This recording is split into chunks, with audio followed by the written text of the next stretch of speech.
ಓಂ ಶ್ರೀ ಗುರು ಬಸವಲಿಂಗಾಯ ನಮಃ. ಸರ್ವರಿಗೂ ಭಕ್ತಿಯ ಶರಣು ಶರಣಾರ್ಥಿಗಳು. ತರಂಗಿಣಿ ವೀರವಿರಾಗಿಣಿ ಅಕ್ಕ ಮಹಾದೇವಿ ತಾಯಿಯವರ ಜೀವನ ಚರಿತ್ರೆಯನ್ನು ಆಧರಿಸಿದ ಕಾದಂಬರಿ. ಈ ಕಾದಂಬರಿಯ ರಚನಾಕಾರರು ಜಗದ್ಗುರು ಮಾತೆ ಮಹಾದೇವಿ ತಾಯಿಯವರು. ಭಾಗ 3 ಗಮನ.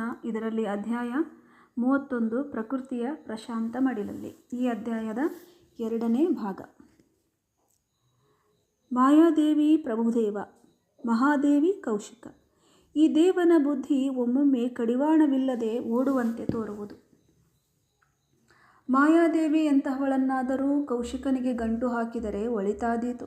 ಇಬ್ಬರ ಸ್ವಭಾವಗಳು ಆದರ್ಶಗಳು ಒಂದೇ. ವೀರ ವೈರಾಗ್ಯಮೂರ್ತಿಯಾದ ಪ್ರಭುದೇವನನ್ನು ಪರೀಕ್ಷಿಸಲು ಮಾಯೆಯನ್ನು ನನ್ನನ್ನು ಕಾಡಲು ಕೌಶಿಕನನ್ನು ಕಳಿಸಬೇಕಾದರೆ ಅವನು ಎಂಥವನಿರಬೇಕು? ದೇವನು ನಿಜಕ್ಕೂ ಹುಚ್ಚನಿರುವನೇನೋ. ಅಲ್ಲವಾದರೆ ಅಕ್ಕಸಾಲಿಯ ಕೈಗೆ ಕಬ್ಬಿಣವನ್ನು ಕೊಟ್ಟು ಕಮ್ಮಾರನ ಕೈಗೆ ಬಂಗಾರದ ಗಟ್ಟಿಯನ್ನು ನೀಡಿ ವಿಚಿತ್ರ ಸಂಯೋಗ ಮಾಡಿಯಾನೆ? ಪ್ರಭುವಿನಂತಹ ಪಾರಮಾರ್ಥ ಸ್ವರ್ಣಕಾರನ ದಿವ್ಯಹಸ್ತಕ್ಕೆ ನನ್ನಂತಹ ವೈರಾಗ್ಯದ ಸುವರ್ಣವನ್ನು, ಕೌಶಿಕನೆಂಬ ಕಮ್ಮಾರನ ಕೈಗೆ ಮಾಯಾದೇವಿಯಂತಹ ವಿಲಾಸದ ಕಬ್ಬಿಣವನ್ನು ಕೊಡದಿರುತ್ತಿದ್ದನೇ? ಈಗಲೂ ತದ್ವಿರುದ್ಧ ಸಂಯೋಜನೆ. ದೇವರು ಬಲು ಹುಚ್ಚ. ತನ್ನಲ್ಲಿ ತಾನೇ ಆಲೋಚಿಸಿದ ಮಹಾದೇವಿಗೆ ತಡೆಯಲಾರದಷ್ಟು ನಗೆ ಬಂದಿತು. ಮರುಕ್ಷಣವೇ ಅಂದುಕೊಂಡಳು, ಅಲ್ಲ, ಬಲು ಚತುರ. ನಕ್ಷತ್ರಗಳ ಶೋಭೆ ಹೆಚ್ಚಲು ಕಪ್ಪು ಆಗಸದ ಹಿನ್ನೆಲೆ ಚಂದವಲ್ಲವೇ? ಮಾಯಾದೇವಿಯ ವಿಲಾಸ ವಿಕಾರಗಳ ಸೆಳವಿಗೆ ಸಿಗದಿದ್ದರಿಂದಲಷ್ಟೇ ಪ್ರಭುದೇವರ ಕೀರ್ತಿಯ ಧ್ವಜ ಹಾರಿದ್ದು. ಇಂತಹವರು ಇದ್ದರೆ ಒಳ್ಳೆಯದೇ. ಅಂತೂ ಪ್ರಭುವಿನ ಜೀವನವು ನನಗೆ ಉತ್ತಮ ಪಾಠ ನೀಡುವುದು. ಎಂಥದೇ ಪ್ರಸಂಗದಲ್ಲಿ ತಾನು ಸೋಲಬಾರದು. ವಿಚಾರ ಲಹರಿ ಸಾಗಿತ್ತು. ಅವ್ವ, ವೇಳೆ ಬಹಳವಾಯಿತು, ಹೊರಡೋಣ. ಶಿವಕಾಮಿನಿ ನುಡಿದಾಗ ಎಚ್ಚರಗೊಂಡು ಮುನ್ನಡೆದಳು. ಕೌಶಿಕ ಊಟವನ್ನು ಮಾಡದೆ ಮಹಾದೇವಿಯ ನಿರೀಕ್ಷೆಯಲ್ಲಿದ್ದ. ಪ್ರಭುದೇವ ಮಾಯಾದೇವಿಯರ ಗುಂಗಿನಲ್ಲಿದ್ದ ಮಹಾದೇವಿ ರಥದಿಂದ ಇಳಿದು ಬಂದಾಗ ನುಡಿದ, ವೇಳೆ ಬಹಳವಾಯಿತು ದೇವಿ, ನೀನು ಊಟಕ್ಕೆ ಬರಬಹುದು. ತಾವು ಇನ್ನೂ ಸ್ವೀಕರಿಸಿಯೇ ಇಲ್ಲವೇ? ಆಶ್ಚರ್ಯದಿಂದ ಕೇಳಿದಳು. ನಿನ್ನನ್ನು ಬಿಟ್ಟೆ? ಅರಮನೆಯಲ್ಲಿ ನಾನೆಂದೂ ನಿಮ್ಮೊಡನೆ ಊಟಕ್ಕೆ ಕುಳಿತಿಲ್ಲವಲ್ಲ. ಅರಮನೆಯ ಸುದ್ದಿ ಹೇಗೆ ಇರಲಿ, ಇದು ಅರಮನೆಯಲ್ಲ, ನಿಸರ್ಗದ ನೆಲೆವೀಡು. ಪ್ರವಾಸದಲ್ಲಿಯಾದರೂ ಎಲ್ಲರೂ ಒಟ್ಟಾಗಿ ಕುಳಿತು ಸಂತೋಷದಿಂದ ಉಣ್ಣಬಹುದು, ನಸುನಗುತ್ತಾ ಹೇಳಿದ. ನನ್ನದಿನ್ನೂ ಸ್ನಾನ ಪೂಜೆಯಾಗಬೇಕು, ತಡವಾಗಬಹುದು, ತಾವು ಕಾಯಬೇಡಿರಿ. ಆಗಲಿ, ಕಾಡಿನಲ್ಲಿ ಸುತ್ತಾಡುತ್ತಲಿರುವೆ, ಮುಗಿಸಿಬಿಟ್ಟು ಬಾ. ನೆಪ ಹೇಳಿ ತಪ್ಪಿಸಿಕೊಳ್ಳಲು ಬೇರೆ ಮಾರ್ಗ ದೊರೆಯಲಿಲ್ಲ. ಮನ ಬಂದಷ್ಟು ಕಾಲ ವರದಾ ನದಿಯಲ್ಲಿ ಮೀಯಲು ಸ್ವಾತಂತ್ರ್ಯ ಉಳಿಯದೆ ಚಟಪಟಿಸುವಂತಾಯಿತು. ವಿಶಾಲವಾದ ದಟ್ಟ ಕಾಡು, ಜುಳುಜುಳು ಹರಿಯುವ ನದಿ, ಮನುಷ್ಯರ ಮುಖವೇ ಕಾಣಬರದ ಏಕಾಂತತೆ, ಎಷ್ಟು ಹೊತ್ತು ಕುಳಿತರೂ ಯಾರೂ ಅಡ್ಡಿ ಮಾಡದ ಸ್ವಾತಂತ್ರ್ಯ, ಇಂತಹುದನ್ನು ಎಂದಿಗೆ ಪಡೆದೇನೋ ಎನ್ನುತ್ತಾ ಆಲೋಚನಾ ಮಗ್ನಳಾಗಿ ನದಿಯ ದಂಡೆಯ ಮೇಲೆ ಕುಳಿತು ಪೂಜಿಸಿದಳು. ಅಂಗೈಯೊಳಗಣ ಇಷ್ಟಲಿಂಗವು ತನ್ನ ಶುಭ್ರ ಕಾಂತಿಯುಕ್ತ ದರ್ಪಣದಲ್ಲಿ ವಿಶ್ವವನ್ನೆಲ್ಲ ಪ್ರತಿಫಲಿಸಿತ್ತು. ಕಿತ್ತು ತಂದಿರಿಸಿಕೊಂಡಿದ್ದ ಬಣ್ಣ ಬಣ್ಣದ ಹೂವುಗಳನ್ನು ಮುಡಿಸಿದಾಗ ಹೆಚ್ಚು ಆಕರ್ಷಣೀಯವಾಗಿ ಕಂಡಿತು. ಪ್ರಸನ್ನಳಾಗಿ ಪೂಜೆ ಮುಗಿಸಿ ಬಂದಾಗ ಕೌಶಿಕ ಇನ್ನೂ ಆಕೆಯ ನಿರೀಕ್ಷಣೆಯಲ್ಲೇ ಇದ್ದ. ತನ್ನ ಸಹನೆಯ ನಿರೀಕ್ಷೆಯನ್ನು ಮೆಚ್ಚುಗೆಯಿಂದ ಸ್ವೀಕರಿಸುವಳು ಎಂದು ಕೌಶಿಕ ಭಾವಿಸಿದ. ಮಹಾದೇವಿಯ ಮುಖ ಮೊದಲು ಆನಂದದಿಂದ ಅರಳಿದರೂ ನಂತರ ತುಸು ಗಂಭೀರವಾಯಿತು. ನಿಮ್ಮೆಲ್ಲರ ಪ್ರೇಮವು ದೂರಾಲೋಚನೆಯ ಹಿನ್ನೆಲೆಯುಳ್ಳದು. ಎಂದಾದರೊಂದು ದಿನ ಕಡಿಯಲು ಬಯಸುವ ಕಟುಕ ಬಹುಪ್ರೇಮದಿಂದ ಕುರಿಯನ್ನು ಪೋಷಿಸುವಂತಿದೆ. ಅದು ಒಕ್ಕಲಿಗನ ಹೋರಿಯ ಸಾಕುವಿಕೆಯಂತೆ ಪ್ರೇಮದಿಂದ ಕೂಡಿಲ್ಲ. ಕೃಷಿಕನು ಕರುವನ್ನು ಮಾತೃವಾತ್ಸಲ್ಯದಿಂದ ಬೆಳೆಸುವ, ಕಟುಕನು ಕುರಿಯನ್ನು ಅರ್ಥವಾತ್ಸಲ್ಯದಿಂದ ಬೆಳೆಸುವ. ಹಾಗೆಯೇ ಇದು ತ್ಯಾಗಯುಕ್ತ ಪ್ರೇಮದ ಸಂಕೇತವಲ್ಲ, ಭೋಗಯುಕ್ತ ಕಾಮದ ಪ್ರತೀಕ. ಕೌಶಿಕನಿಗೆ ಊಟಕ್ಕೆ ನೀಡಲು ಬಂದ ಶಿವಕಾಮಿನಿ ಅವನಿಗೆ ಬಂಗಾರದ ಮತ್ತು ವಸಂತಕನಿಗೆ ಬೆಳ್ಳಿಯ ಗಂಗಾಳಗಳನ್ನಿಟ್ಟು ನಂತರ ಸಂದಿಗ್ಧಳಾಗಿ ನಿಂತಳು. ಇನ್ನೊಂದು ಗಂಗಾಳವನ್ನಿಡು ವಿಲಾಸಿನಿ, ಇದೇಕೆ ಹೀಗೆ ಬೆಪ್ಪಳಾಗಿ ನಿಂತೆ? ಕೌಶಿಕ ಕೇಳಿದ. ಒಡತಿಯರು ತೊದಲಿ ನುಡಿದಳು ಶಿವಕಾಮಿನಿ. ಅವಳ ಗೊಂದಲಮಯ ಪರಿಸ್ಥಿತಿಗೆ ಪರಿಹಾರವನ್ನು ಒದಗಿಸಲು ಮಹಾದೇವಿ ಹೇಳಿದಳು. ಏನಿಲ್ಲ, ನನ್ನ ಪ್ರಸಾದವನ್ನು ನಾನೇ ಎಡೆ ಮಾಡಿಕೊಳ್ಳುವೆ.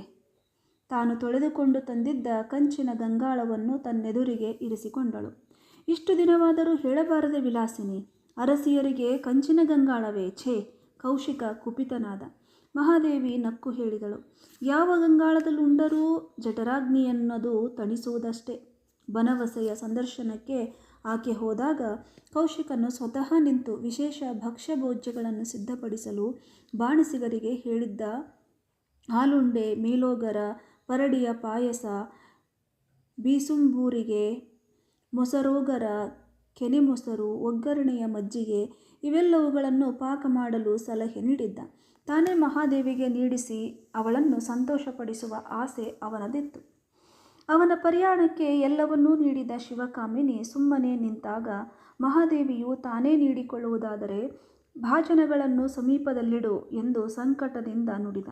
ಅವೆಲ್ಲವನ್ನೂ ನಿರಾಕರಿಸಿ ಮಹಾದೇವಿ ಕೇವಲ ಬಾಳೆಹಣ್ಣು, ಪೇರಲಹಣ್ಣು, ಹಲಸಿನ ಒಂದೆರಡು ತೊಳೆಗಳನ್ನು ತನಗೆ ಇರಿಸಿಕೊಂಡಾಗ ಕೌಶಿಕ ಕಳವಳಗೊಂಡ. ಖಿನ್ನವಾಗಿ ಮಗ್ಗುಲಲ್ಲಿ ಕುಳಿತಿದ್ದ ವಸಂತಕನನ್ನು ದಿಟ್ಟಿಸಿದ. ಕೌಶಿಕನ ಮನದ ನೋವನ್ನರಿತು ವಸಂತಕ ಕೇಳಿದ, ತಾಯಿ, ಇಂದು ಮಹಾರಾಜರೇ ಪ್ರತ್ಯಕ್ಷ ನಿಂತು ಇವೆಲ್ಲವನ್ನು ಮಾಡಿಸುವ ವ್ಯವಸ್ಥೆ ಮಾಡಿದ್ದಾರೆ. ಅವರ ಪ್ರೇಮ ಸಂತೋಷಗಳಿಗಾದರೂ ಸ್ವೀಕರಿಸಬಾರದೆ? ವಸಂತಕರೇ, ತಮ್ಮ ಮಹಾರಾಜರ ವಾತ್ಸಲ್ಯಕ್ಕೆ ನಾನು ಚಿರಋಣಿ. ಆದರೆ ಹಣ್ಣು ಹಾಲಿನ ಹೊರತು ನಾನು ಏನನ್ನೂ ಸ್ವೀಕರಿಸುತ್ತಿಲ್ಲವಲ್ಲ. ಪ್ರಭು, ತಮಗೆ ನೋವಾದರೆ ಕ್ಷಮಿಸಬೇಕು. ನೋವಿನ ಪ್ರಶ್ನೆಯಲ್ಲ ದೇವಿ. ಕೇವಲ ಹಣ್ಣು ಹಾಲಿನ ಮೇಲಿದ್ದರೆ ನಿನ್ನ ಶರೀರದ ಗತಿಯೇನು? ಅದು ದುರ್ಬಲವಾಗದೆ, ಅಂದಗೆಡದೆ? ಕೌಶಿಕ ಕಳಕಳಿಯಿಂದ ಕೇಳಿದ. ಮಹಾದೇವಿಯು ಉತ್ತರವನ್ನೇನೂ ಕೊಡದೆ ತನ್ನಲ್ಲಿ ತಾನೇ ಅಂದುಕೊಂಡಳು. ಈ ಶರೀರವಿದ್ದು ಏನು ಸಾಧಿಸಬೇಕಾಗಿದೆ? ಕಾಯ ಕರ್ರನೆ ಕಂದಿದರೇನಯ್ಯ, ಕಾಯ ಮಿರ್ರನೆ ಮಿಂಚಿದರೇನಯ್ಯ, ಅಂತರಂಗ ಹದವಾದ ಬಳಿಕ ಕಾಯವೇನಾದಡೆ ನಮಗೇನಯ್ಯ, ಚೆನ್ನಮಲ್ಲಿಕಾರ್ಜುನ ದೇವಗೊಲಿದ ಕಾಯವೇನಾದರೆ ನಮಗೇನಯ್ಯ? ಮಹಾರಾಜರ ಪ್ರೇಮಕ್ಕಾದರೂ ಬೆಲೆ ಕೊಡಬಾರದೆ ತಾಯಿ? ವಸಂತಕ ದೀನನಾಗಿ ಕೇಳಿದ. ಏನು ಮಾಡಲಿ ವಸಂತಕರೇ, ನಾನು ನಿಸ್ಸಹಾಯಕಳು. ಜಗದಾದಿರಾಜನ ಕಾರುಣ್ಯಕ್ಕೆ ಪರಿತಪಿಸುವ ನಾನು ಲೌಕಿಕರನೇಕರ ಮನವನ್ನೂ ನೋಯಿಸಬೇಕಾಗಿದೆ. ಪೇರಲ ಹಣ್ಣಿನ ಗಿಡಗಳು ಎಳೆಯವಿರುವಾಗ ಮೊದಲೆರಡು ಬಾರಿ ಹಣ್ಣು ಬಿಟ್ಟಾಗ ಮಿಡಿಗಳನ್ನು ಚಿವುಟುವರು. ಮುಂದೆ ಉತ್ತಮ ಫಲ ಬರಲೆಂದು ತಾತ್ಕಾಲಿಕವಾಗಿ ಗಿಡಕ್ಕೆ ನೋವುಂಟು ಮಾಡದೆ ಗತ್ಯಂತರವಿಲ್ಲ.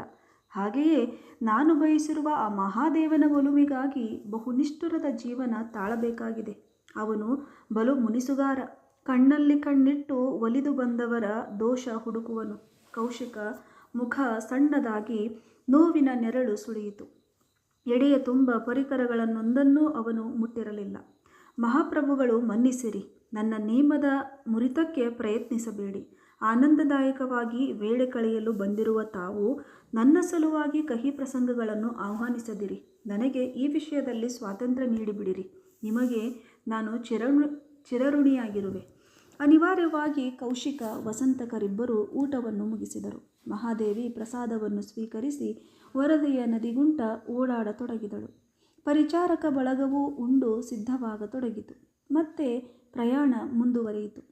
ಒಂದು ಜಾವದ ಪ್ರಯಾಣ ಮಾಡಿಸಿ ಸೂರ್ಯಾಸ್ತಕ್ಕೆ ಮೊದಲೇ ಉದ್ದೇಶಿಸಿದ್ದ ಸ್ಥಳವನ್ನು ತಲುಪಿದರು. ಸುತ್ತಲೂ ಹೆಮ್ಮರಗಳ, ಬೆಟ್ಟ ಗುಡ್ಡಗಳ ಭದ್ರಕೋಟೆ, ನಟ್ಟ ನಡುವೆ ವಿಶಾಲವಾದ ಬಯಲು. ಅಲ್ಲಿಯೇ ವರದಾ ನದಿಯು ಜುಳುಜುಳನೆ ಮಂಜುಳರವದಿಂದ ಹರಿಯುತ್ತಿದ್ದುದು. ನದಿಯ ದಂಡೆಯಿಂದ 100 ಮಾರು ದೂರದಲ್ಲಿ ಬಿಡಾರಗಳನ್ನು ಮೊದಲೇ ಬಂದವರು ಸಿದ್ಧಪಡಿಸಿದ್ದರು. ಪ್ರವಾಸಿಗರು ರಥದಿಂದ ಇಳಿದು ತಮ್ಮ ತಮ್ಮ ಸ್ಥಳಗಳನ್ನು ನೋಡಲು ಹೋದರು. ಮಹಾದೇವಿ ಆ ಸೃಷ್ಟಿಯ ಭವ್ಯತೆಗೆ ಮೂಕಳಾಗಿದ್ದಳು. ರಥದಿಂದ ಇಳಿದವಳೇ ಏನನ್ನೂ ಲೆಕ್ಕಿಸದೆ ಶಿವಕಾಮಿನಿಯನ್ನು ಕಣ್ಸನ್ನೆಯಿಂದ ಕರೆದು ನದಿಯ ದಂಡೆಗೆ ಓಡಿದಳು. ಅವಳ ಉತ್ಸಾಹವನ್ನು ದೂರದಿಂದ ಗಮನಿಸಿದ ಕೌಶಿಕನು ನಿರಾಶೆಯ ದನಿಯಲ್ಲಿ ವಸಂತಕನಿಗೆ ನುಡಿದ. ತುಂಬ ವಿಚಿತ್ರ ವ್ಯಕ್ತಿ ವಸಂತಕ. ಸೃಷ್ಟಿಯ ಚೆಲುವನ್ನು ಹೀರುವ ಇವಳಿಗೆ ನನ್ನ ಚೆಲುವೇಕೆ ಕಾಣದೋ? ಮೆಲುನಗೆ ನಕ್ಕ. ಅದರಲ್ಲಿ ನೋವಿನ ಛಾಯೆ ಸ್ಪಷ್ಟವಾಗಿ ಕಾಣುತ್ತಿತ್ತು. ಹಸುವಿನ ಹಾಲನ್ನು ಕುಡಿಯುವವರು ನನ್ನ ಹಾಲನ್ನೇಕೆ ಕುಡಿಯರೋ ಎಂದು ಗಾಂಧರ್ವವು ಬಯಸಿತಂತೆ. ವಸಂತಕ ವಿಡಂಬಿಸಿದಾಗ ಕೌಶಿಕ ಎಚ್ಚರಗೊಂಡ. ಏ ಮಿತ್ರ, ಗದಾಪ್ರಹಾರ ನನ್ನ ಮೇಲೆಯೇ? ನೀನು ಬಲು ಕೃತಜ್ಞಕನಯ್ಯ. ಸಣ್ಣ ಕಲ್ಲೊಂದನ್ನು ವಸಂತಕನ ಕಡೆ ಬೀಸಿದ. ಅದನ್ನು ತಪ್ಪಿಸಿಕೊಂಡು ನಕ್ಕ ವಸಂತಕ ಹೇಳಿದ. ಕುಂಬಳಕಾಯಿ ಕಳ್ಳ ಅಂದರೆ ಹೆಗಲು ಮುಟ್ಟಿ ಏಕೆ ನೋಡಿಕೊಳ್ಳಬೇಕು? ಅಲ್ಲ ಮಿತ್ರ, ನದಿಯ ದಂಡೆಗೆ ಜಿಂಕೆಯ ವೇಗದಿಂದ ಹಾರಿದುದನ್ನು ನೋಡಿದೆಯಾ? ಅವಳನ್ನು ಅರಸಿಕಳು ಎನ್ನಲು ನಾಲಿಗೆ ಓಡದು, ಬುದ್ಧಿ ಒಪ್ಪದು. ಪ್ರಕೃತಿಯನ್ನು ದೃಷ್ಟಿಸುವ ಆ ಅನಿಷ್ಟ ಚನ್ನಮಲ್ಲಿಕಾರ್ಜುನನನ್ನು ಕರೆಯುವ ಸನ್ನಿವೇಶದಲ್ಲಿ ಅವಳ ರಸಪ್ರಜ್ಞೆ ಎಷ್ಟೆಂಬುದು ಸ್ಪಷ್ಟವಾಗಿ ಅರಿವಾಗುವುದು. ಅವಳು ಹಾಗೆ ಹಾಡುವಾಗ ಅವಳ ಕೈಗಳನ್ನು ಬಿಗಿಯಾಗಿ ಹಿಡಿದು ನಾನೇ ನಿನ್ನ ಚೆನ್ನ ಎನ್ನಲೇ ಅನಿಸುವುದು. ಮಹಾರಾಯರೇ, ಹಾಗೆ ಮಾತ್ರ ಮಾಡದಿರಿ. ಹೊನ್ನ ಹುಳವನ್ನು ಕಂಡು ತನ್ನ ಬಾಲವನ್ನು ಹುಣ್ಣು ಮಾಡಿಕೊಂಡ ನರಿಯಂತೆ ಆದೀರಿ. ಗಹಗಹಿಸಿ ನಕ್ಕ ವಸಂತಕ. ಆ ಮಧುರ ಕಂಠ ನನ್ನನ್ನು ಕುರಿತು ಏಕೆ ಹಾಡಬಾರದು? ಬಾಳೆಯ ದಿಂಡಿನಂತಹ ಆ ಕೈ ನನ್ನನ್ನು ಏಕೆ ಬಳಸುತ್ತಿಲ್ಲ? ಕೇತಕಿಯ ಎಸಳಿನಂತಹ ಬೆರಳುಗಳು ನನ್ನ ಬಗ್ಗೆ ಏಕೆ ಬರೆಯವು? ಇಷ್ಟು ಮಾಡಿದರೆ ನನ್ನ ಸರ್ವಸ್ವವನ್ನು ಅರ್ಪಿಸಲು ನಾನು ಸಿದ್ಧವಿರುವೆ. ಎಂದಿಗೆ ಈ ಸಂಕಟದಿಂದ ನನಗೆ ಬಿಡುಗಡೆ? ಕೋಗಿಲೆಯ ಇಂಪಿನ ಬಗ್ಗೆ ಯಾರಾದರೂ ಬನ್ನಿಸಿಯಾರು? ಕಾಗೆಯ ಕರ್ಕಶ ಕಂಠದ ಮೇಲೆ ಕಾವ್ಯ ಬರೆವರೆ? ನವಿಲಿನ ನರ್ತನವನ್ನು ಚಿತ್ರಿಸಿಯಾರು? ಕೆಂಭೂತದ ಹಾರುವಿಕೆಯನ್ನು? ಗೆಳೆಯ, ನನ್ನನ್ನು ಸಂತೈಸುವ ಬದಲು ಅಪಹಾಸ್ಯ ಮಾಡುತ್ತಿರುವೆ. ಇರಲಿ, ಮಾತಿನಲ್ಲಿ ಹೊತ್ತುಗಳೆಯುವುದು ಬೇಡ. ಸ್ವಲ್ಪವೂ ಸದ್ದು ಮಾಡದೆ ಹಿಂದೆ ಹೋಗಿ ಗಿಡಗಳ ಮರೆಯಲ್ಲಿ ನಿಂತು ಏನು ಮಾಡುವಳೆಂದು ನೋಡೋಣ ಬಾ.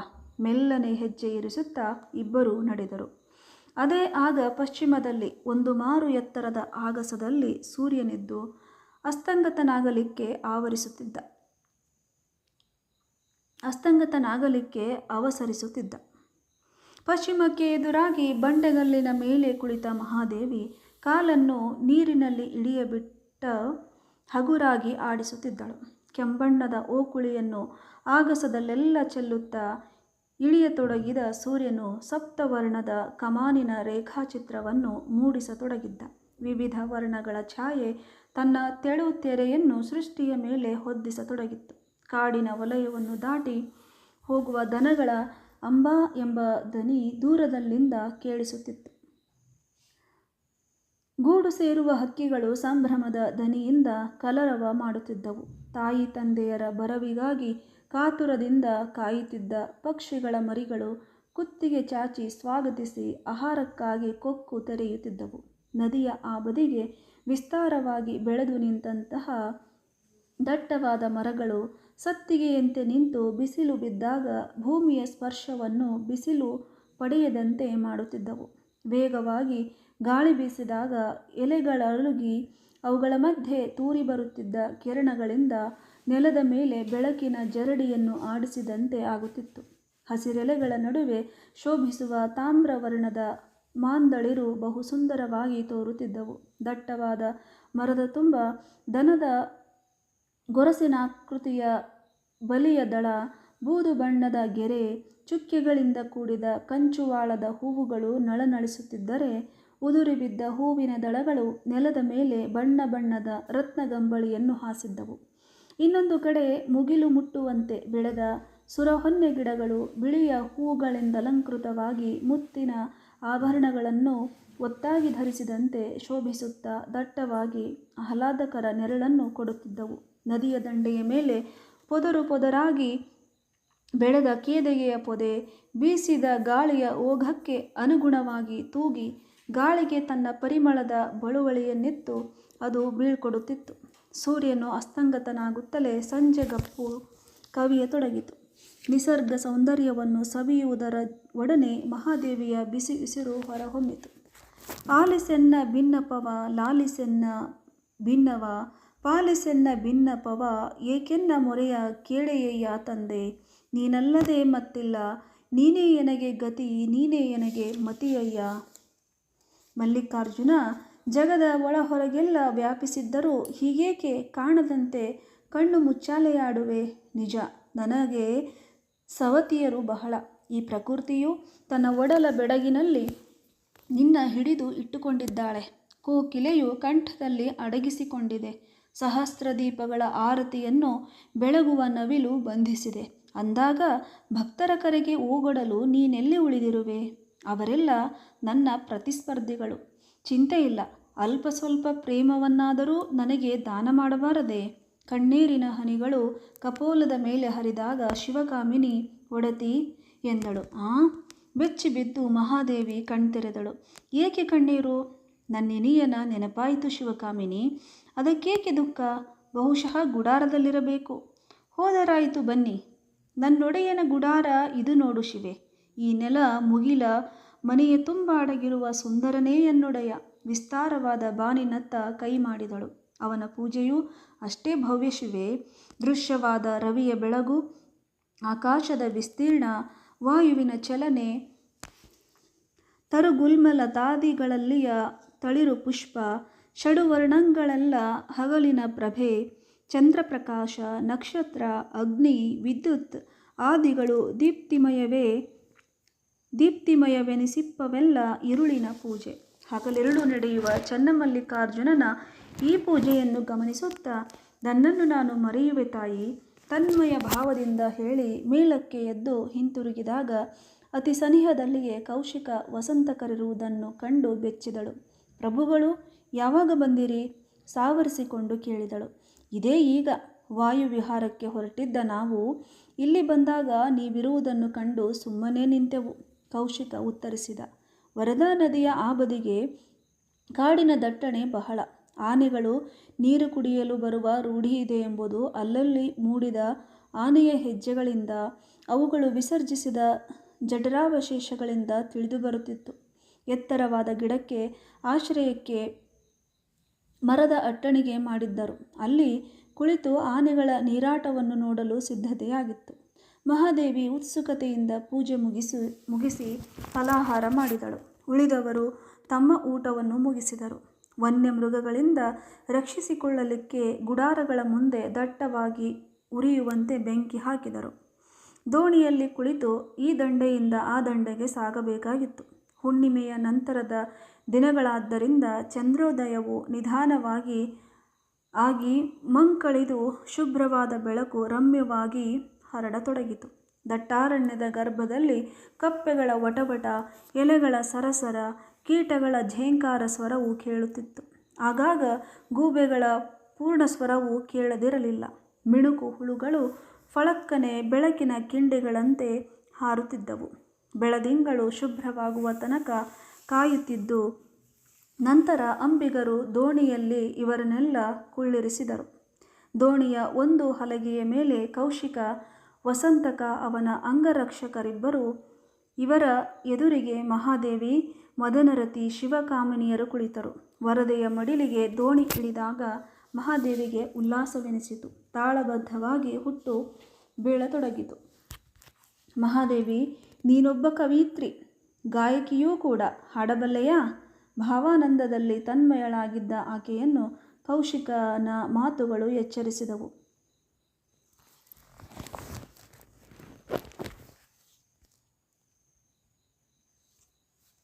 ಕೇಳಿದ್ರಲ್ಲ ಸ್ನೇಹಿತರೆ, ಇದಾಗಿತ್ತು 31ನೇ ಅಧ್ಯಾಯದ 2ನೇ ಪಾರ್ಟ್. ಉಳಿದ ಅಧ್ಯಾಯವನ್ನು ನಾಳಿನ ದಿನ ನೋಡೋಣ ಅಂತ ತಿಳ್ಕೊಂಡು ಹೇಳ್ತಾ ಎಲ್ಲರಿಗೂ ಶರಣಾರ್ಥಿ.